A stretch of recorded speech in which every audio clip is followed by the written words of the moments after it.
साथियों नमस्कार, जय आरसीएम। साथियों, मैं सुप्रिया गिरधर स्वागत करती हूँ आप सभी का आपके अपने YouTube चैनल पर।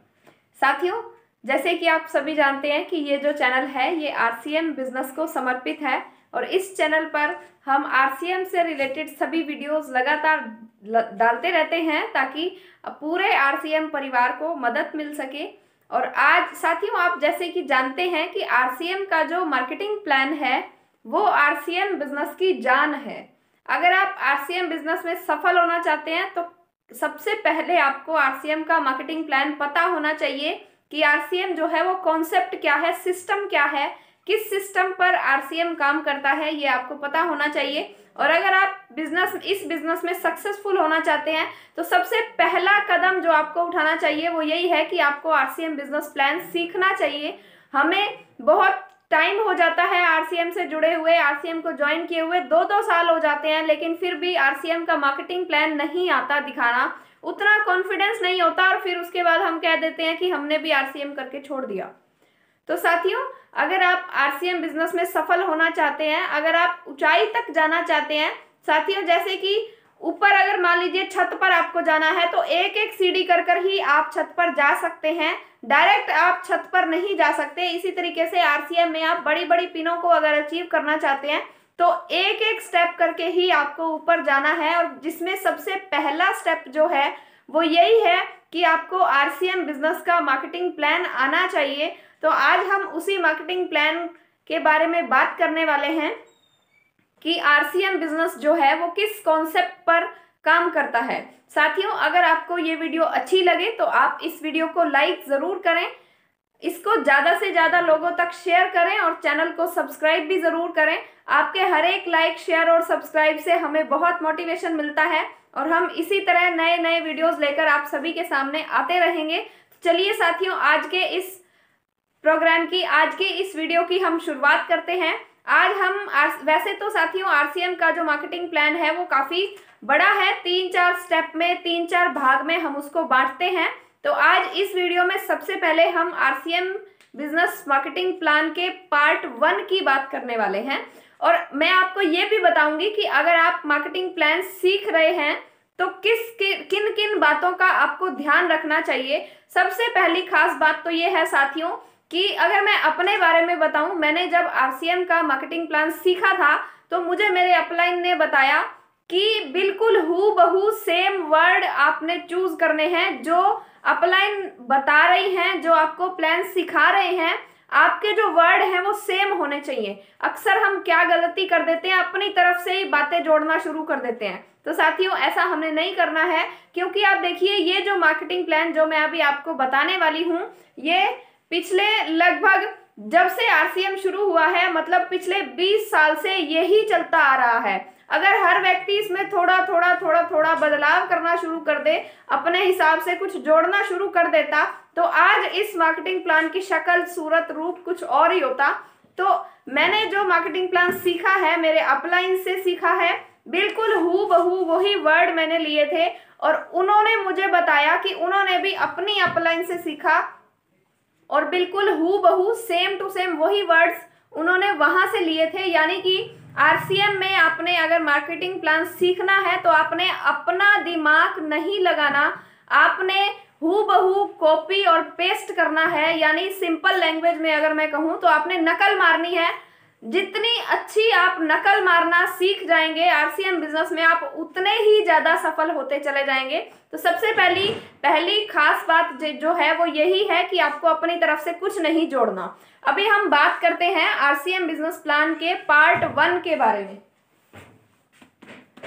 RCM business plan part 1। तो साथियों सबसे पहला पार्ट जो है वो होता है इसमें स्ट्रक्चर का, जिसमें हम कस्टमर से लेके कंपनी तक का एक स्ट्रक्चर ड्रॉ करते हैं।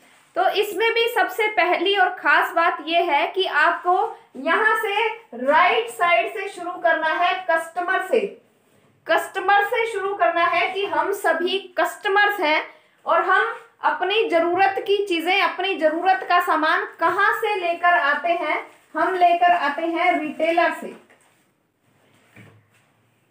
हम सभी कस्टमर हैं और अपनी जरूरत का सामान हम लेके आते हैं रिटेलर से, और जो रिटेलर है वो इस सामान को घर नहीं बनाता, वो लेकर आता है होलसेलर से। होलसेलर से लेता है और होलसेलर लेता है डिस्ट्रीब्यूटर से, और डिस्ट्रीब्यूटर लेता है C&F यानी कि कैरी एंड फॉरवर्डिंग एजेंट के थ्रू ये यहां मैन्युफैक्चरिंग कंपनी से सामान उठाता है। मैन्युफैक्चरिंग कंपनी से, या फिर ये बोल सकते हैं कि फैक्ट्री से सामान उठाता है। अभी यहाँ पर जो चीज 40 रुपए की बनती है, 10 रुपए कंपनी अपना मुनाफा जोड़ती है, 50 रुपए में ये चीज यहाँ से निकलती है और हम कस्टमर्स तक पहुंचते पहुंचते ये 100 रुपए की हो जाती है। साथियों, इसमें सबसे पहले ध्यान रखने की बात क्या है कि आपको यहां से शुरू करना है, राइट साइड से। हम कस्टमर्स हैं, कस्टमर से शुरू करना है। हम कस्टमर हैं, कहां से सामान लेते हैं? रिटेलर से, होलसेलर से, डिस्ट्रीब्यूटर, C&F और मैन्युफैक्चरिंग कंपनी या फिर फैक्ट्री। फैक्ट्री में जो चीज 40 रुपए की बनती है, 10 रुपए अपना मुनाफा जोड़ लेती है, वो 50 रुपए में वो चीज यहां से बाहर निकलती है और हम कस्टमर्स तक पहुंचते पहुंचते 100 रुपए की हो जाती है। बीच का जो 50% पैसा है वो इन बिचौलियों में बट जाता है। यहाँ पर कंपनी एक बहुत बड़ा खर्च करती है, एडवर्टीजमेंट यानी कि मशहूरी करती है, ताकि हमें और आपको पता लगे कि मार्केट में कोई नया प्रोडक्ट लॉन्च हुआ है। एडवर्टीजमेंट करती है यानी कि मशहूरी करती है। अभी जो ये बीच का 50% पैसा है ये इन बिचौलियों में बट जाता है, यानी कि 10% एडवर्टीजमेंट करने वाला ले गया, 10% C&F, 10% इसका, 10% इसका, 10% इसका, 50 और 50 100, ये 100 रुपया हो गया। अभी साथियों, आज से लगभग 60-70 साल पहले अमेरिका के लोगों ने इस चीज को समझा और उन्होंने बताया कि ये जो बीच के लोग हैं, ये जो बिचौलिए हैं, क्या ये क्वालिटी में कोई सुधार करते हैं? उन्होंने कहा नहीं, ये सुधार नहीं करते, ये दो काम करते हैं, एक तो हमें महंगा सामान देते हैं और एक हमें मिलावटी सामान देते हैं। ये जो बिचौलिए हैं जो हमारा बीच का पैसा लेकर जा रहे हैं, 50% पैसा जो लेकर जा रहे हैं, यानी कि हमारी जिंदगी की आधी कमाई ये लोग लेकर जा रहे हैं, तो क्या ये लोग क्वालिटी में कोई सुधार करते हैं? नहीं, ये दो काम करते हैं, एक तो हमें महंगा सामान देते हैं और एक हमें मिलावटी सामान देते हैं। तो उन्होंने कहा कि क्यों ना इन लोगों को बीच से हटा दिया जाए। फिर एक सवाल उठा कि अगर इन लोगों को बीच से हटा दिया जाएगा तो इधर कंपनी और इधर कस्टमर, इन लोगों को हटा दिया तो कस्टमर तक सामान कैसे पहुंचेगा? तो कंपनी बोलती है 2 कदम मैं चलकर आ जाऊंगी और अपना एक स्टोर खोल दूंगी और 2 कदम कस्टमर को भी आना पड़ेगा। और उन्होंने इसको नाम दिया PUC यानी कि पिकअप सेंटर। ये जो स्टोर बनाया गया है, पिकअप सेंटर। फिर एक सवाल उठा कि ये जो 50% पैसा था बीच का, जो ये बीच के लोग ले जाते थे, इस पैसे का क्या होगा?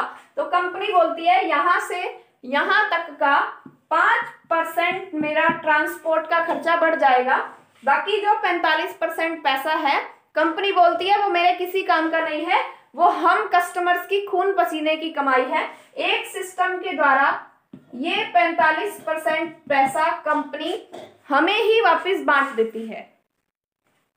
तो साथियों, ये जो है इस सिस्टम को जो नाम दिया गया, अमेरिका में इसे DSM के नाम से जाना जाता है। DSM यानी कि डायरेक्ट सेलिंग मेथड, और इंडिया में हम इसे RCM के नाम से जानते हैं। RCM यानी कि राइट कॉन्सेप्ट ऑफ मार्केटिंग, यानी कि खरीदारी करने का सही तरीका।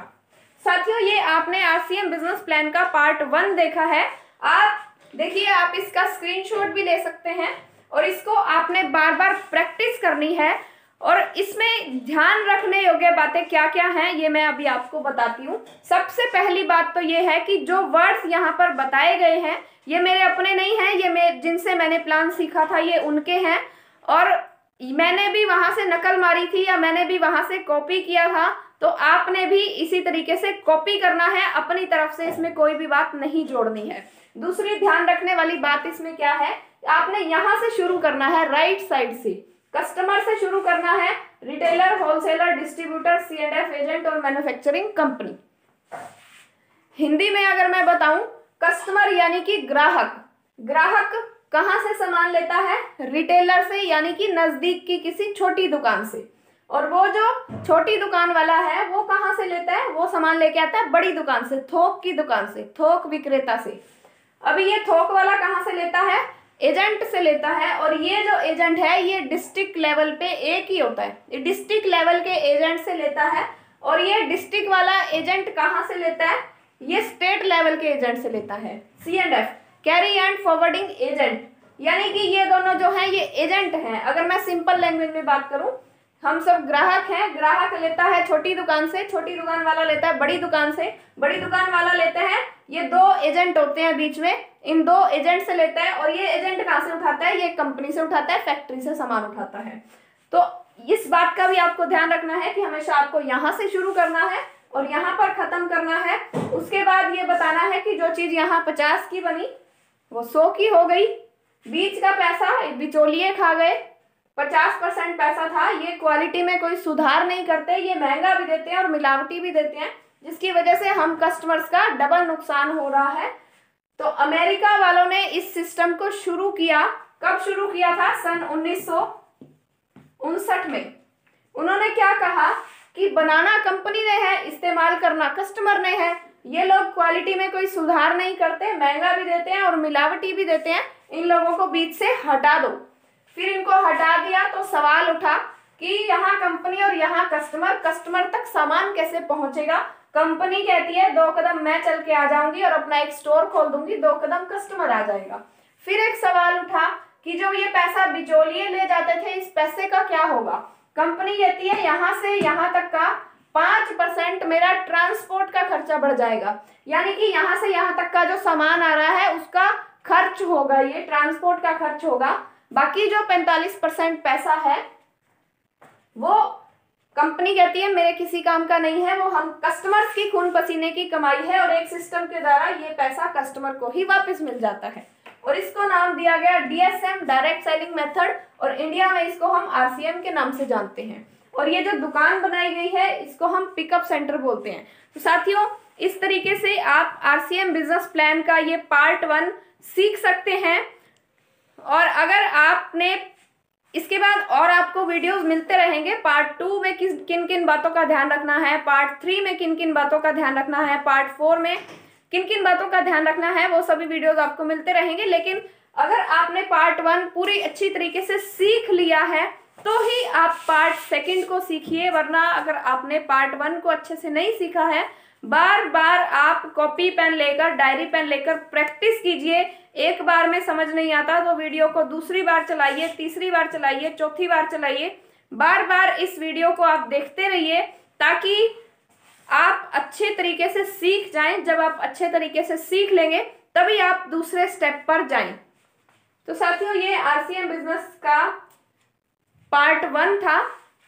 मैं उम्मीद करती हूँ कि मैं आपको RCM बिजनेस प्लान का पार्ट 1 सिखाने में कामयाब रही होंगी, और मुझे बहुत खुशी हो रही है अगर मेरी वजह से अगर कुछ चुनिंदा साथियों ने भी अगर RCM बिजनेस प्लान को सीख लिया इस वीडियो को देखकर, तो साथियों मुझे बहुत खुशी होगी कि मैं RCM परिवार के लिए कुछ कर पाई हूँ, मैं आप सभी के लिए कुछ कर पाई हूँ, क्योंकि ये RCM प्लान ही वो पहली सीढ़ी है जिस पर चलकर आप डायमंड, स्टार डायमंड जैसी बड़ी बड़ी पिनों को भी हासिल कर सकते हैं। तो आपने एक चीज का और ध्यान रखना है कि अगर आप पूरा प्लान सीख गए हैं और अभी आप अगर किसी को प्लान दिखाना चाह रहे हैं, तो आपने इस चीज का ध्यान रखना है कि आपने कॉपी और पेन का यूज करके ही प्लान दिखाना है। आपने वैसे ही मुंह से नहीं बताना किसी को भी, कॉपी पेन का यूज करके ही दिखाना है। तो साथियों, मिलते हैं बहुत जल्दी RCM बिजनेस प्लान के पार्ट 2 के साथ। तब तक के लिए सभी को नमस्कार, जय RCM। इस वीडियो को ज्यादा से ज्यादा लोगों तक शेयर कीजिए, लाइक कीजिए, सब्सक्राइब कीजिए चैनल को, ताकि आप तक लगातार नई नई वीडियोस की नोटिफिकेशंस पहुंचती रहें। मिलते हैं बहुत जल्दी नई वीडियो के साथ। धन्यवाद।